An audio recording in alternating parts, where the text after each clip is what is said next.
Hey everyone. Hey. Welcome to the studio, Eye Opener Society, and welcome back.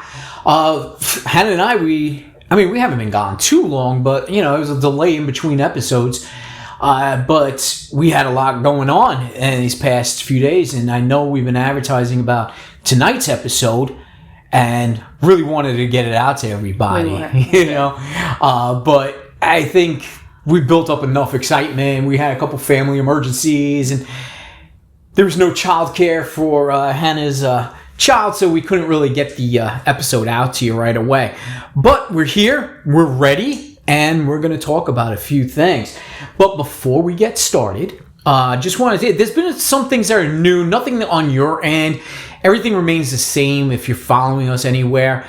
But we switched our hosting site finally, something, bigger. Yeah. We're on Podbean now. If you wanted to follow us there, I'm going to have links in the comments. But Podbean, we picked that up. We picked up a couple other platforms.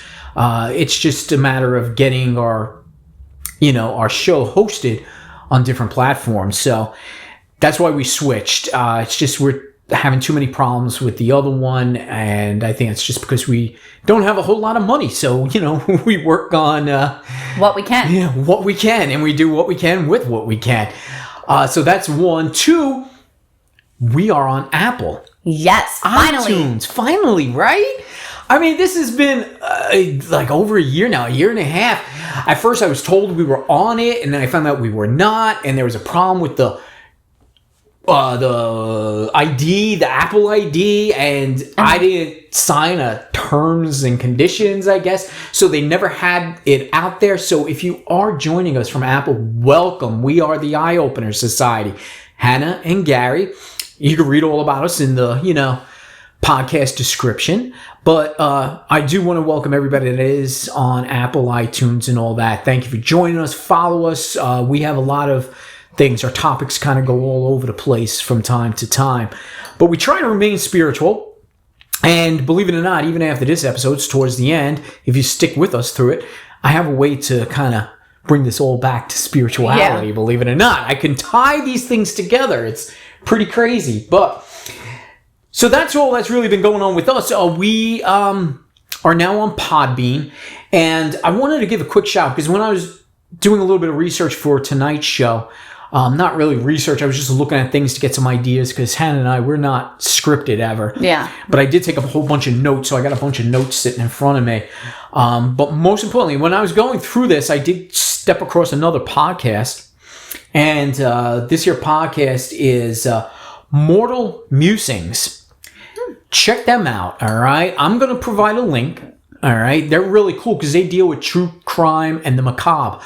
I listened to one of their episodes. I only got a chance to listen to one about Sid and Nancy from the old punk rock band, the Sex Pistols. And it was pretty interesting. It really was. I really enjoy that story. But they also deal with a lot of serial killers too, as well, and the true crime. So I was listening to that. I think they're a fantastic show. We chatted for a little bit. I definitely want you guys to go and listen to them too. So that's Mortal Musings. And then for something completely different, we also want to push another podcast I started talking to as well, just because I heard them. They're like us. Their topics go all over the place. They go from the paranormal to politics to the meaning of life, all in one. They are Nonsense and Deep Thoughts. Nonsense and Deep Thoughts.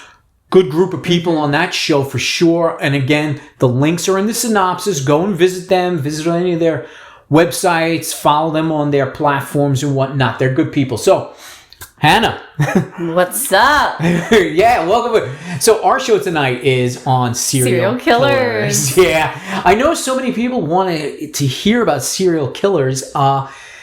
And I don't listen. So here's the deal. Here's a little backstory on that. I think it was like about a month ago. Hannah comes to me and she goes, "We got to do a show on serial killers." And I looked, I was like, I don't know if that really mixes and blends in with our show. I said, but okay. We have to do it. Yeah, so what was your idea behind it? So, a fun fact about me is I'm like literally obsessed with any of those like crime shows. Like currently I'm watching Cold Case Files. But like I'm literally have just always been obsessed with like NCIS and oh god, Criminal Minds is like one of my favorites, and I just like get really sucked into shows like that. And like just being like a person that is spiritual, I like always when I'm watching those shows, I find it intriguing that they kind of like, you know, they profile people. So you kind of get like a spiritual and like a mental understanding on like why these people were the way they are and why they did what they did. So I was like, you know, we really need to do a show about serial killers.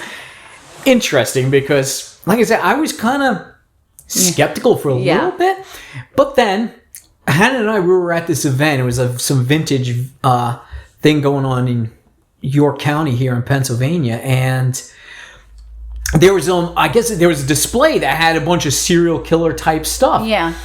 And I watched this girl just like nosedive into this, like, oh my god, serial killers, I'll buy everything here. And I looked at Hannah and I said, we need to do an episode on serial killers. Like, what'd I say? Yeah, so I get the intrigue. I really do. But I also know that serial killer episodes and TV shows and podcasts, it's been done like hundreds of times over.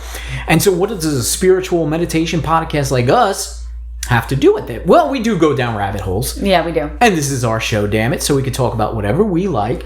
And I just thought about doing this because, like I said, I have a connection to spirituality towards the end of the show. But I want to talk more about you guys that are into the serial killer aspects. Yeah. And why? Like, what's the obsession and all that? And of course, we're going to touch a little bit on these serial killers. I don't like giving them, you know, more attention than they deserve. That's like my thing. Like I like the shows, but like I'm not one of those, I don't want to say sick people, but like I'm not one of those chicks that will like fall in love with a serial killer. There you go. I think there's an obsession and then there's a healthy obsession. Yeah, like I am just like, I feel like I'm just like, I'm fascinated with the shows. Like I get like a high watching the shows from them catching them. Like that's me. Like that's where I get my high and like really big interest from it. Is just like them busting their asses. yeah, and I get it. There's different types. I mean, like I said, I looked up a few things, and again, no script. I'm just going off of notes here that I had taken. But when we look or when we search anything that has to do with why are people obsessed with these serial killers, and one of the first things that comes up is evolutionary subconscious desire to identify, all right, potential threats. It's basically saying, you know, we have this evolutionary process. We want to study this. We want to study these people because we can identify people that might murder you. So I get that. That's one reason. And I looked at that and I said, okay, I get that.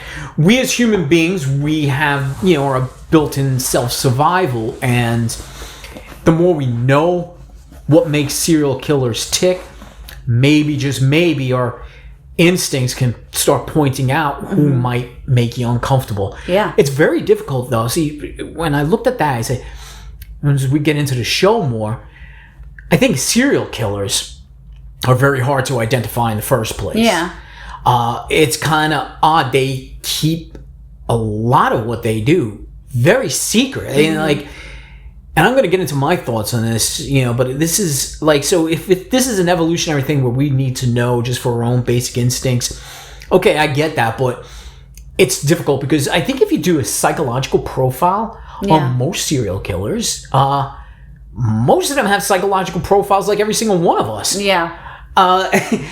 I've looked at many things with the FBI and all. The FBI is very vague. I mean, they cover every base. So you need to be a lot more specific. And every serial killer has different reasons behind what they're doing. So to profile them, that's a profiler's job. But I think the profiles, and most of them are too broad, or they're not narrow enough, because, you know, just from what I was reading with some of these people, it's either very, very specific things about them that led them on this type of life, or worse yet, they're all over the board. Yeah. You know, and we're going to get into all that. I just want to touch on a few reasons why people are obsessed. And let's see if I can read. I'm in the dark. We're in the dark. We're going to release the video of this a few weeks down the road. That's something else we're going to do. We want people to listen to our podcast. Video is vlogging. Yeah. All right. Podcast is Audible. So we want to push our Audible sides. I know everybody likes to look at Hannah because she's gorgeous. And of course me, I'm so young and virus, 26-year-olds and gorgeous. But I like to just be heard for a while. Yeah. But we'll release videos. But anyway, we're doing it with red lighting in here just to set the theme. It's cheesy, I know, but it's the vibe. So get us. So if you are watching this down the line, that's what it is. All right. Anyway, so we are. The other thing I looked at is preparing for the worst. It makes people feel like if we study, we feel more secure in the coziness of our homes when we're reading and dealing with this. Most like you, if you're watching the TV shows in a living room, you're safe, you're sound in your own. But we feel safe, we feel protected, but at the same time, we're learning about this. Yeah. So you're becoming like hyperactively aware of like signs of like and patterns that most serial killers have.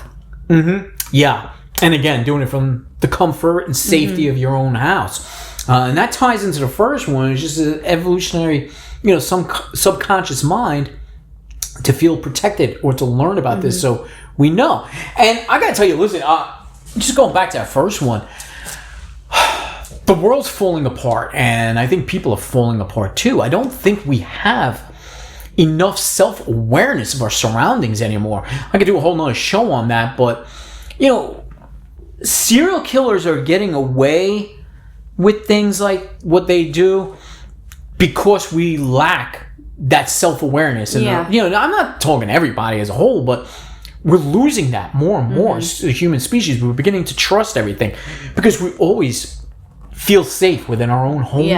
And we just don't realize that there's stuff that's going on out there. You could put those rose-colored glasses on all the time and think that none of this happens, and maybe it's just TV shows, but it's real deal. It's real life. Yeah, and when you walk out that door, you really do need to be aware. Yeah. And sometimes just watching cold case files or something is not going to prepare you for that if you are ever encountered by one of this. And as I get into the show, I'm going to talk about that and actually encountering these people too. Now, down here, I think is the most common. I know where this is going. Yeah. Morbid curiosity. Yeah. We're human beings, man. We are fascinated by that morbid life because it's so disconnected from us that we get involved in that morbid curiosity. And we're looking at people that murder, and not just murder. And I'm not talking about your average murders on the street because a drug deal gone bad.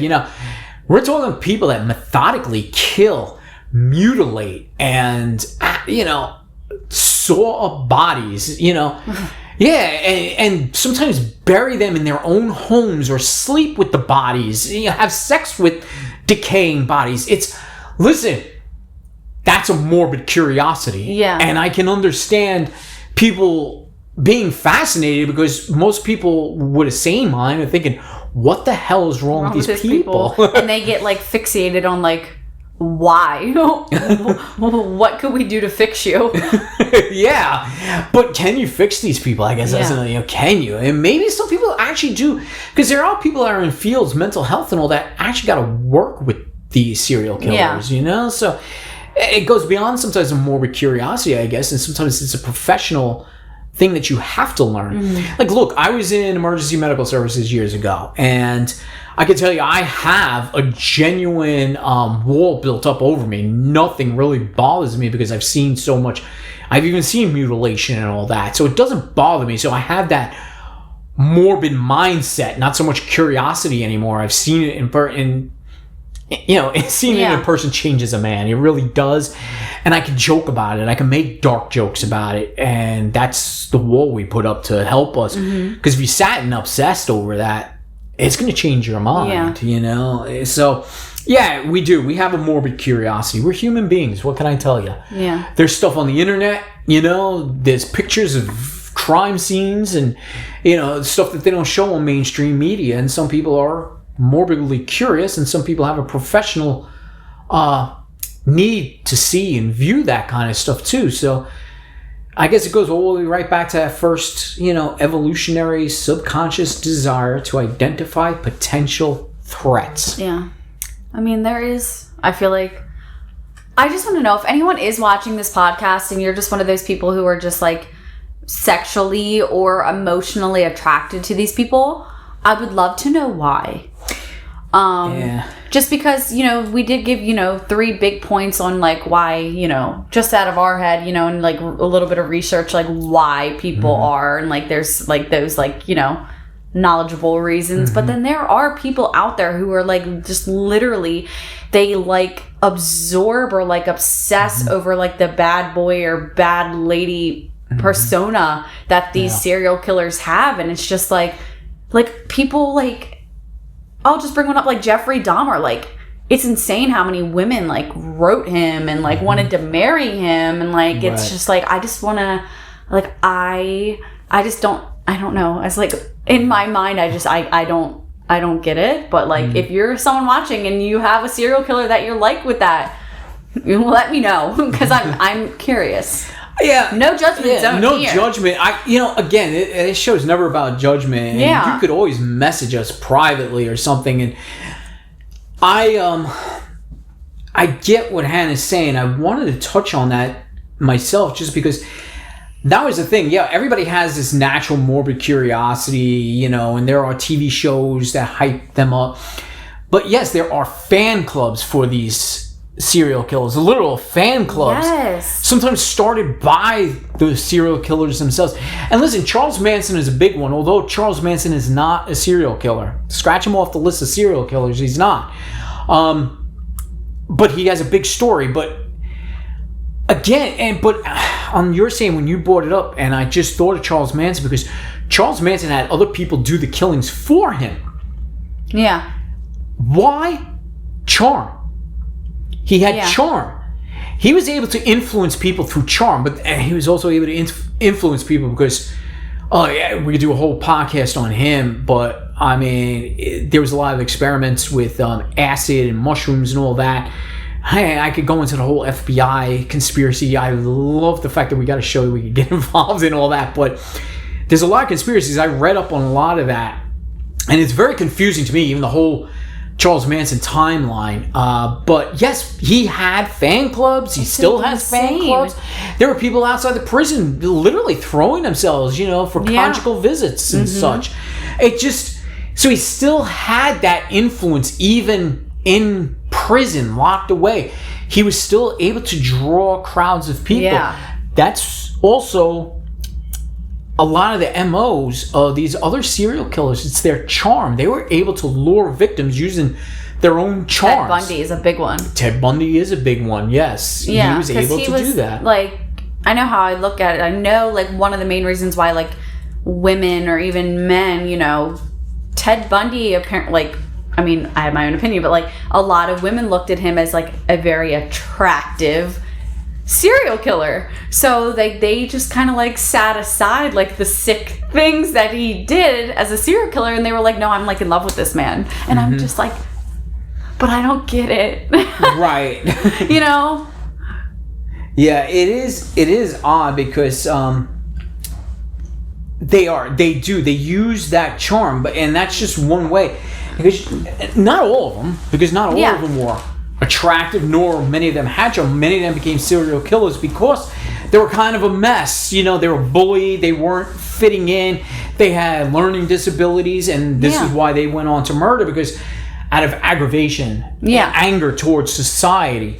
So that's, I was just also shocked that, a lot of these serial killers just have this fan clubs or fan clubs that, really have people that, not just for the morbid curiosity, but because actual physical desire towards these people, You know what I think doesn't help either is that a lot of like and I'm not guilty of this, but like a lot of like, you know, like Universal, Netflix, all of those producing, you know, companies, they've all released like either shows or movies about these serial killers, and they choose these like attractive actors and actresses, and then it kind of gives these serial killers more fame, and then it gives those people who like get that attraction towards them to be like not only attracted to the actor or actresses playing them, but then the actual serial killer themselves.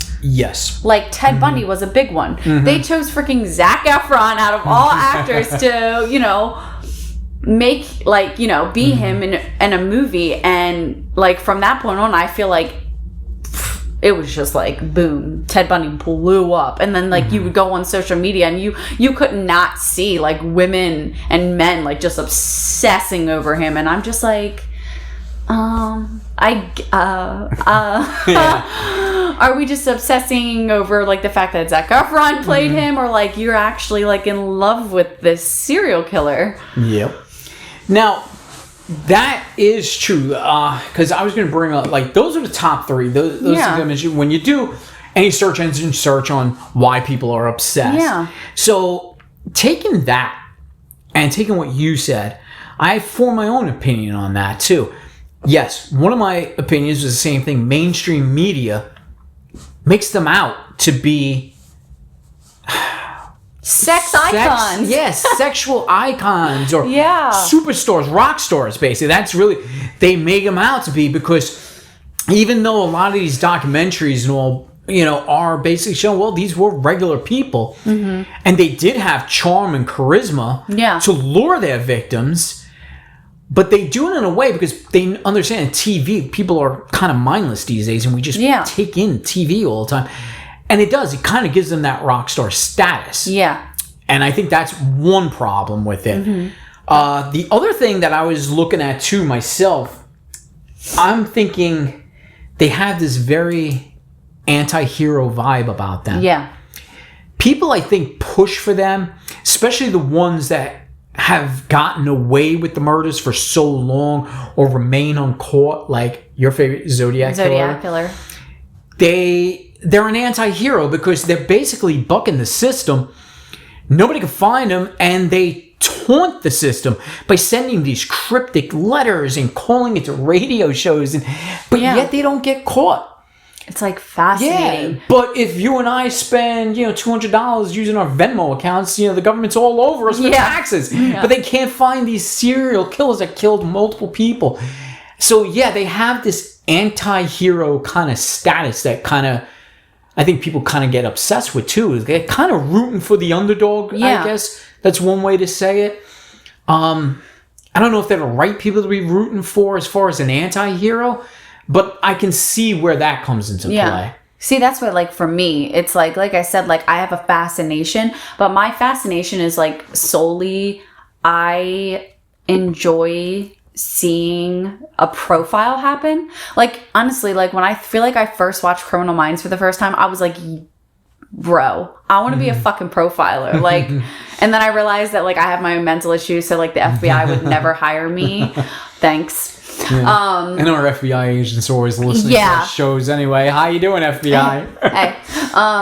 But I get fascinated by like the way that these professionals can profile people, and like I said, I get like that high from just like watching them be caught. Even if it's like I'm watching like Criminal Minds and it's like a fictional thing, you know what I mean? It's just is so fascinating, and like when I love seeing the bad guys get caught. And so I think that's it for me. Yeah, and that's a healthy way of looking at it, because people do get drawn into those, like the true crime. Like, I love true crime myself. Yeah. I think it is that whole cat and mouse chase that goes on with very elusive people that really are brilliant in getting away for so long. One of my favorites, and not my favorite serial killer. I don't have like a favorite serial killer, but the stories, as far as stories go, the Son of Sam, David Berkowitz. Yeah. That's because growing up, I grew up in the Bronx, New York, as most people know, and that's where all these Son of Sam killings also in Yonkers and such like that. And David Berkowitz also went to my high school too, just so you know. Pretty cool, right? Anyway, so that's what all my school's known for. But yeah, David Berkowitz, if we look at him, I was fascinated because I did watch a documentary on, it was on Netflix. I don't watch Netflix anymore. It's, oh God, I hate, but I'm not going to get into that. That's another show. But yeah, David Berkowitz,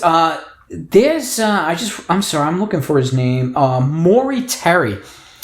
He passed away, but Maury Terry was the producer of the show, and he was a journalist who followed the Son of Sam killings. Yeah. Now, here's what I found interesting, and when it comes down to these serial killers and people obsessed with them and all, I think it's just like what you're talking about too, with the shows and following to catch them.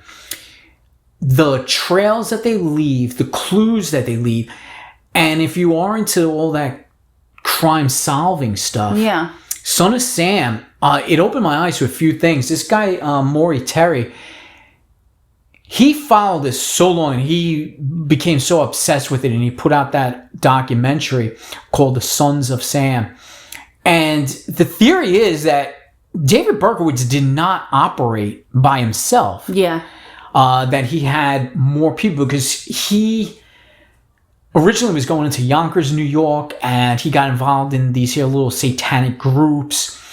And a lot of people are thinking that people from those satanic groups assisted him on these killings.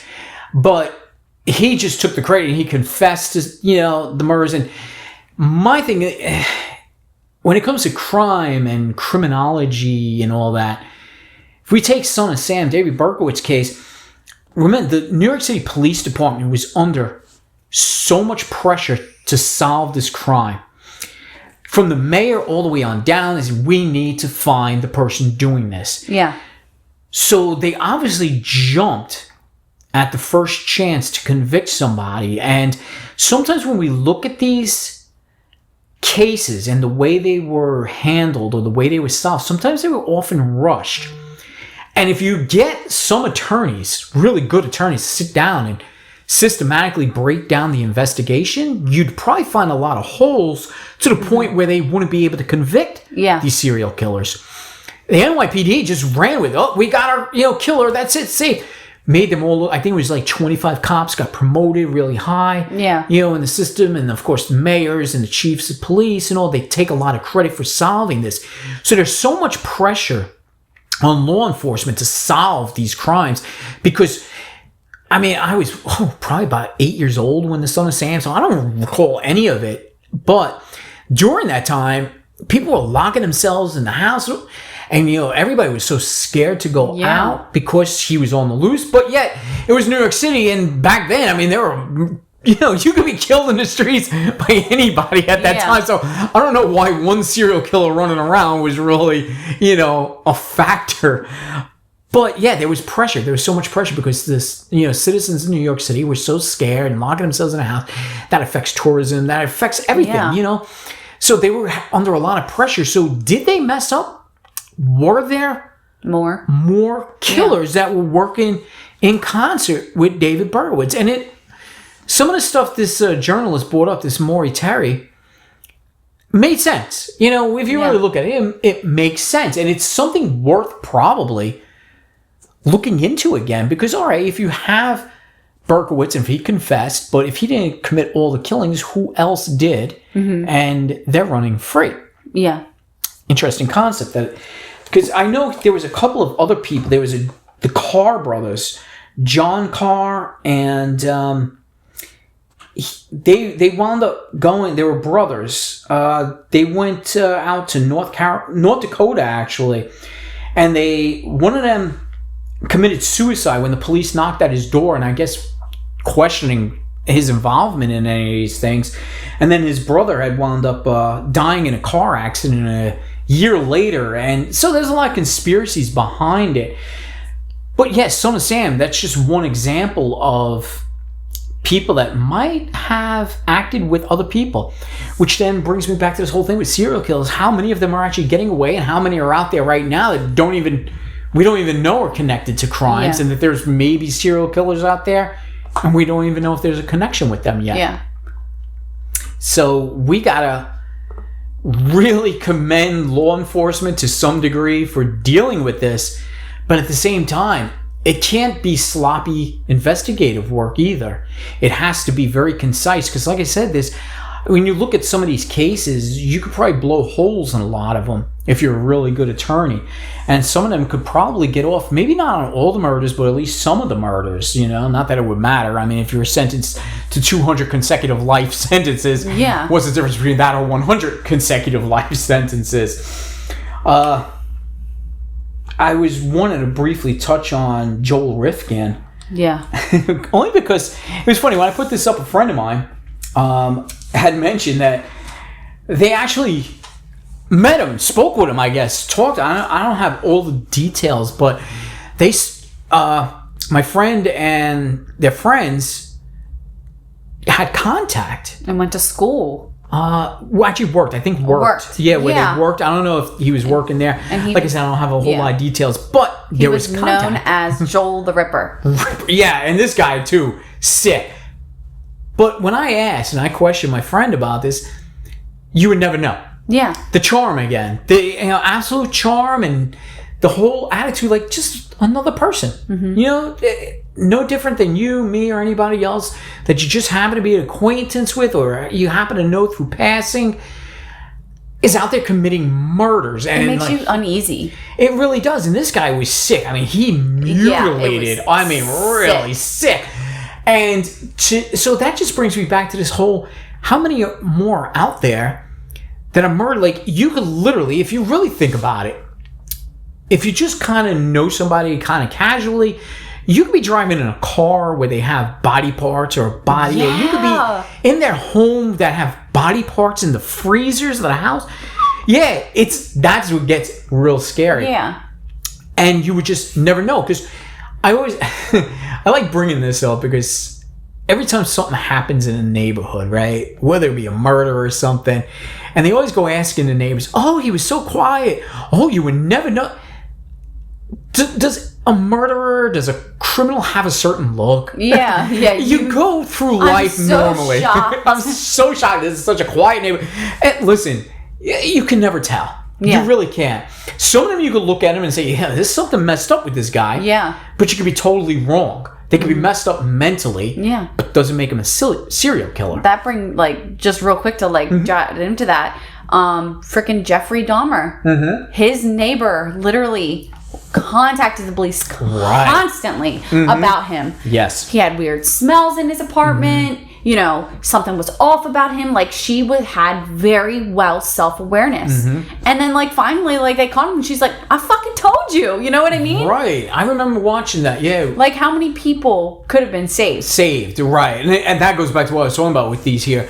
When it comes to law enforcement, you have to do your due diligence on this. Yeah. If you're just dismissing everything, you could really be letting a serial killer or worse just slip right through the cracks. Which then brings me up to, again, this obsession with it. They become the anti-hero. Yeah. If law enforcement is completely negligent in doing their job, then suddenly we're not taking them as the heroes. We're now taking that anti-hero and making them the hero. Yeah. I think that kind of proves the point that, law enforcement really messed up. They didn't do their due diligence. That proves it. You're right. I remember that. That was his neighbor. You're living right next door to him. And he was bringing people home. Mm-hmm. And he had bodies in his apartment already. Yeah. And people were being brought into his home. And one managed to escape, if I'm not. And that's how he got caught.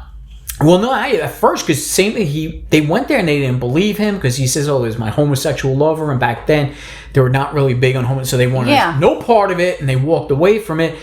But even the neighbor came out, apparently. And we're saying, you have to, why cold all the time, the smells, and but ignored it. Ignored it. And I think these serial killers sometimes get that in their head, that if you get away with it once, and they're invincible. Yeah. And that's why some of them, like the Zodiac Killer. That's what I was go for it.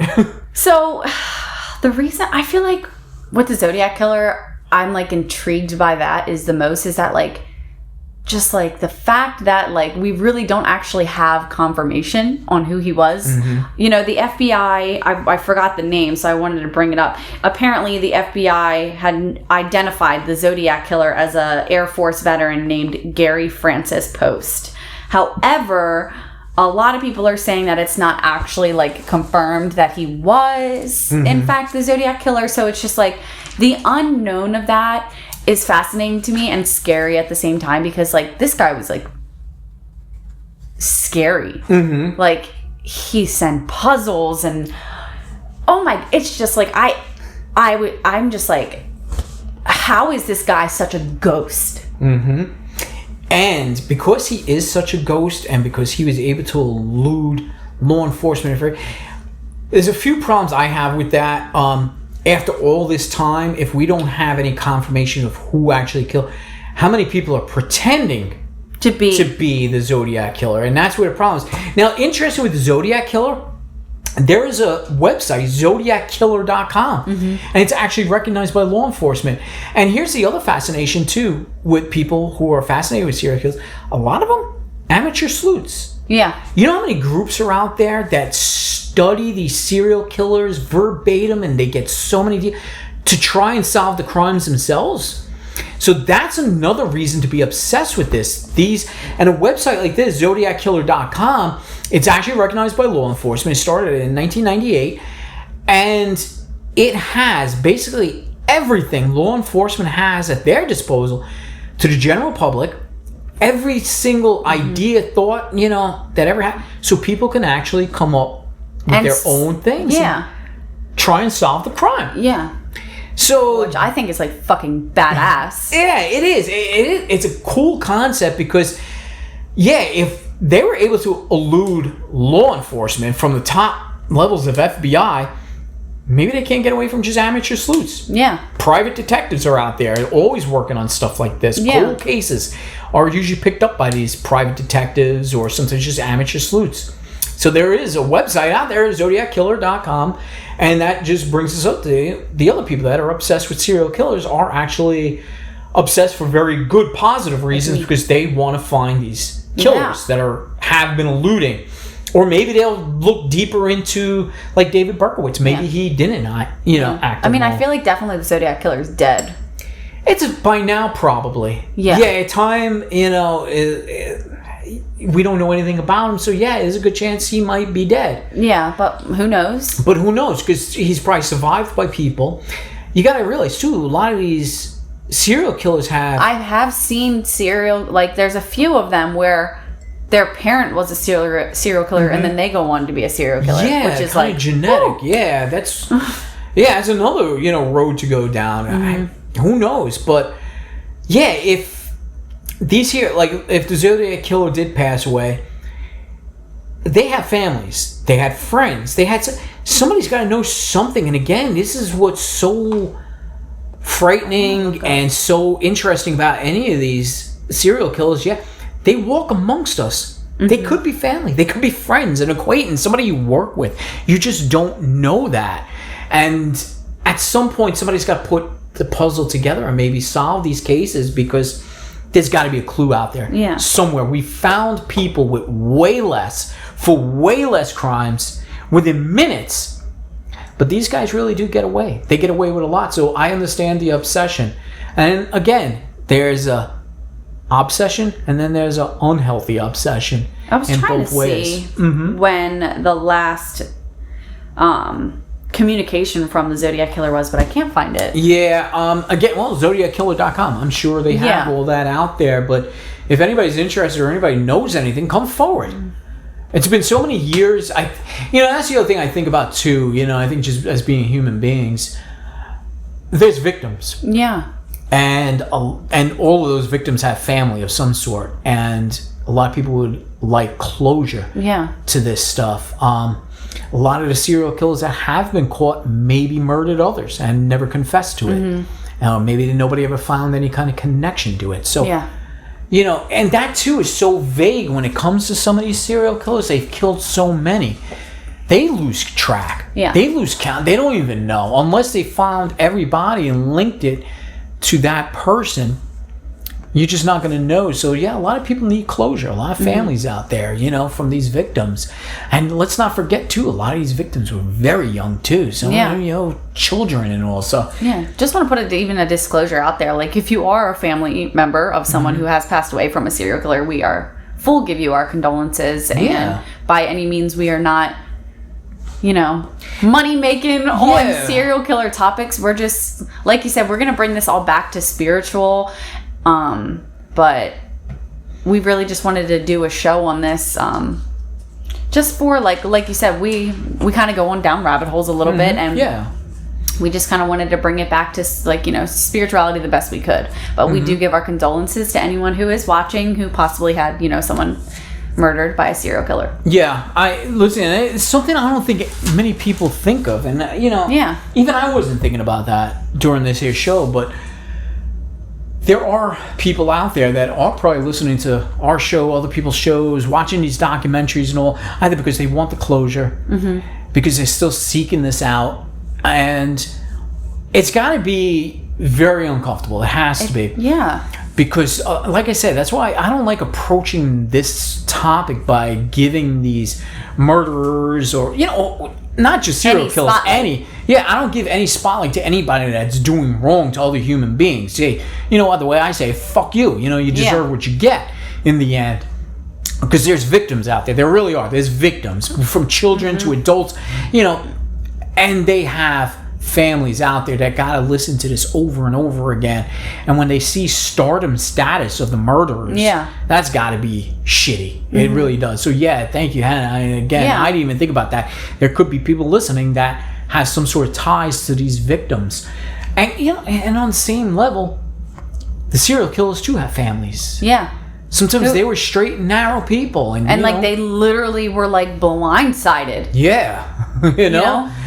Sometimes the families were the reasons behind the mental breakdown that these serial killers have, but sometimes just raising somebody, and they turn, again, there's never any guarantee. So think about that when you're obsessing over this. If you're into the whole criminal aspect of it and the crime solving or just the psychological profiles, all good and well, but if you're obsessing and turning rock star statuses out of these people, think about that. Just think about that. That's all. I don't know. You got anything else to add before I go into the whole spiritual route, or? No, I'm good. Go ahead. Okay. We'll reel it in. Yeah, we're going to reel it in real quick, because again, we're a spirituality podcast, and like I said, Hannah brought up a great topic, and it was worth discussing, and I actually enjoyed talking about this. But coming into a whole spiritual world, going into what you're normally used to hearing, especially for me, when it comes to meditation and the higher self, there's good and bad. Evil, good, the yin, the yang, the black, the white. It's out there. We as human beings experience this every day. When we talk about the afterlife, the dualities, and whatever that may be to you and your religious preferences, the heaven, the hell, the good, the bad, the different planes, it's right here on earth at times. I don't think that there's much of a difference, and I always said death is just another extension of life. We have that good and evil right here on earth, as we do in the paranormal world, in the spiritual world, in the religious world. It's there. There's good and there's bad. We all like to think that everything's all good and well, but we know many people believe in different spirits, and that there's good spirits, bad spirits, malevolent spirits. If you got to think about serial killers, what are they in the afterlife? You can't think of them as good. You can't think of them as a good spirit. You can't think of heaven. You can't think of, a higher plane. You have to think of them as the negative, as that dark side, as, straight to hell. Or straight to hell. Whatever your religion's practice or preach. But no matter what you practice, there's a duality. And that reflects here on earth. We come in contact with this throughout life. Once we move on, depending on what your beliefs are, we're going to come in contact with this in the after. But it's just on a different level.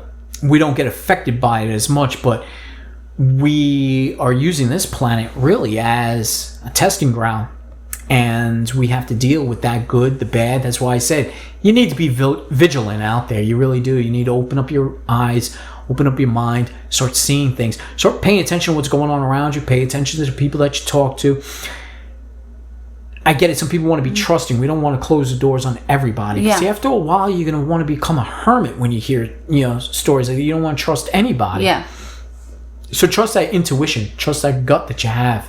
And learn to live happier and healthier that way. Have a healthy, questionable attitude about you. Don't just be overly trustworthy of just anybody, because there is good and bad in everybody. So always remember that. Yeah. So that's our podcast that we were waiting so long for. I think it did really well. We brought up some good points. So I want to take this opportunity real quick also now to just say we have a couple other things coming up.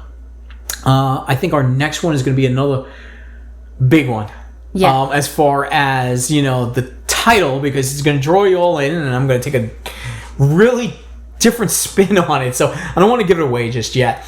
I also want to keep people informed too. Like I say, if you're following us, that's great.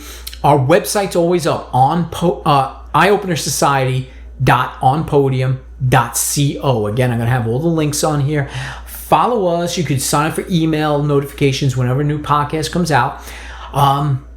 But come January, I haven't thought, Hannah and I would like to have like a New Year's show. I got some big ideas. It all depends what happens with Podbean. Now that we're being hosted on Podbean has a live. We could do lives on Podbean. Maybe we could do a live New Year's show. Yeah. I don't know. Again, we have thoughts. But come January, we're going to have a guest come in, Elaine from Arcane Oracle. And I have a great concept for a show, and I hope you join us for that one too. Elaine is fantastic when it comes to tarot card readings, and she's brilliant. Really brilliant. Powerful too. Yeah, that's an even better word. She's absolutely powerful, and she's really good.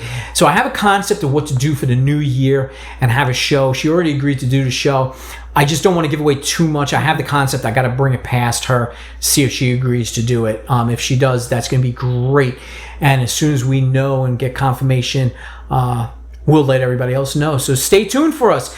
And again, please go down to the synopsis of the show. I'm going to have a bunch of links. I want you guys to follow anybody that we mentioned, because, again, we like to promote people that we think are really good and they deserve a little bit of promotion. So until our next show, we are going to sign off, and we will be seeing everybody really soon. But we thank you for joining us. Thank you. Have a good night, morning, whatever.